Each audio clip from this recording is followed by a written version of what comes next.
رسول اللہ انظر حالنا یا حبیب اللہ اسمع قالنا اننی فی بحر ہم مغرق.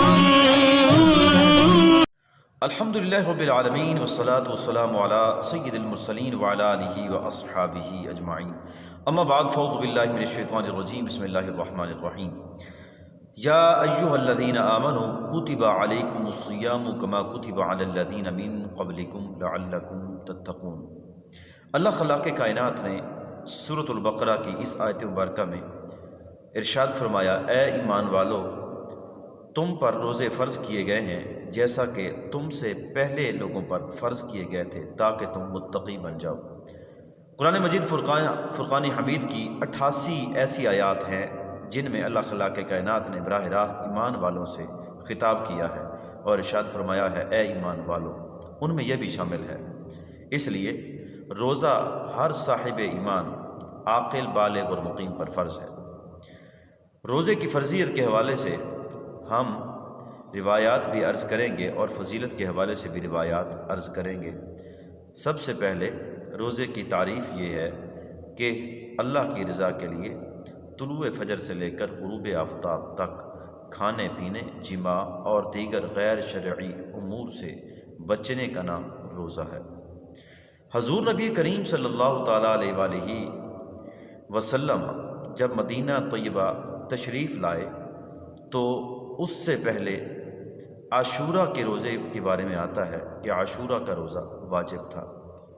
اور یہ بھی روایت ملتی ہے کہ ہر ماہ کے 3 روزے حضور نبی کریم صلی اللہ تعالیٰ علیہ وآلہ وسلم رکھتے تھے اور یہ روزے بھی واجب تھے.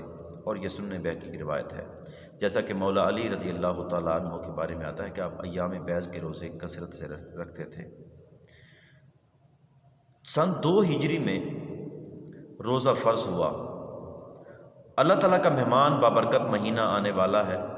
خوش قسمت صاحب ایمان حضور کے غلام رمضان المبارک کی آمد کا انتظار کر رہے ہیں کہ بابرکت رحمتوں برکتوں والا مہینہ آئے.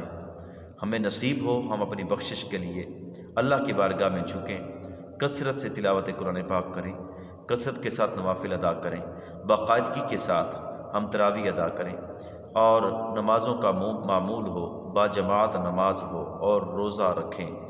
اور یہ سارے معاملات ان کے ذہن میں ایک نقشے کی صورت میں دوڑ رہے ہیں اور وہ شدت کے ساتھ رمضان مبارک کا انتظار کر رہے ہیں. لیکن کچھ بدبخت ایسے بھی ہیں جن کی زندگی میں رمضان آئے بھی تو کوئی خاص ان کی زندگی میں فرق نہیں پڑتا. حضور نبی کریم صلی اللہ علیہ وسلم کی ایک مشہور حدیث جو کہ مشہور ہے، ہم وہ عرض کرتے ہیں. حضور علیہ السلام نے اپنے صحابہ سے ارشاد فرمایا، ممبر کے قریب آ جاؤ. جب ممبر کے قریب حضور کے صحابہ آئے تو حضور نبی کریم صلی اللہ تعالیٰ علیہ وآلہ وسلم نے پہلے زینے پر پاؤں رکھا تو فرمایا آمین، دوسرے زینے پر پاؤں رکھا تو فرمایا آمین، اور تیسرے زینے پر حضور نے پاؤں رکھا تو ارشاد فرمایا آمین. بعد میں صحابہ نے عرض کی، یا رسول اللہ صلی اللہ علیہ وسلم، آج ہم نے عجیب منظر دیکھا. تو حضور علیہ السلام نے ارشاد فرمایا، جب میں پہلے زینے پر پاؤں رکھ رہا تھا اس وقت حضرت جبریل دعا کر رہے تھے، یا اللہ وہ شخص ہلاک ہو جس کی زندگی میں رمضان آئے اور وہ روزے رکھ کے رمضان کی قدر کر کے جنت حاصل نہ کرے، یا وہ بدبخت ہے شخص جس کی زندگی میں رمضان آیا اور اس نے رمضان کی قدر نہ کی.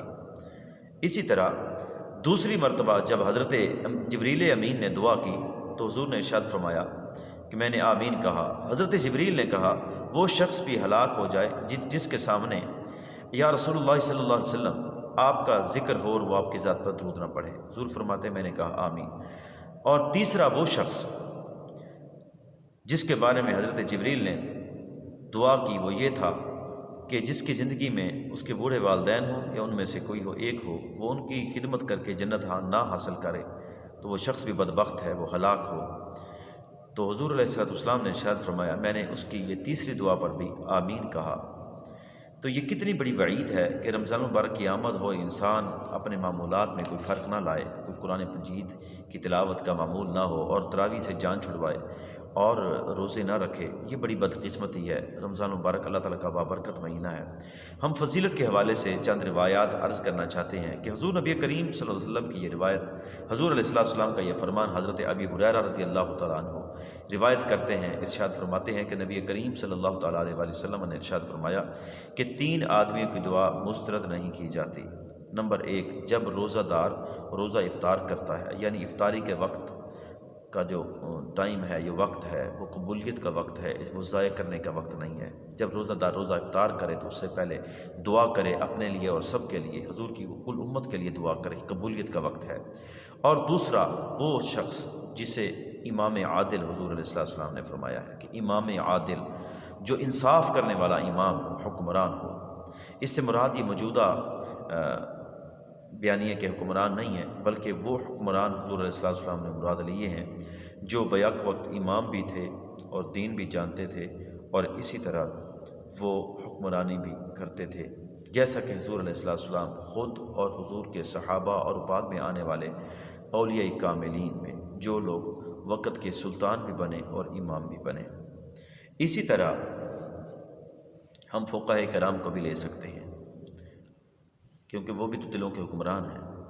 اور تیسرا، وہ شخص حضور علیہ السلام نے ارشاد فرمایا جو مظلوم ہو، مظلوم کی دعا کے بارے میں حضور صلی اللہ علیہ وسلم نے ارشاد فرمایا کہ اللہ تبارک و تعالیٰ اس کے اوپر سے بادل ہٹا دیتا ہے اور اس کے لیے آسمان کے دروازے کھول دیے جاتے ہیں، اور رب فرماتا ہے میری عزت اور جلال کی قسم میں تیری ضرور مدد کروں گا۔ اس لیے کسی ایسے شخص پر ہاتھ نہ اٹھانا جو مجبور ہو، اور کوشش کرنا کہ مظلوم کی مدد کرنا۔ اللہ تعالیٰ ارشاد فرماتا ہے میں تیری ضرور مدد کروں گا، چاہے کچھ وقت کے بعد۔ حضور نبی کریم صلی اللہ علیہ وسلم نے ارشاد فرمایا جس نے اللہ کے لیے، اللہ کی رضا کے لیے ایک دن روزہ رکھا، اللہ تبارک و تعالیٰ اس کے چہرے کو 70 سال کی مسافت تک دوزخ سے دور کر دیتا ہے۔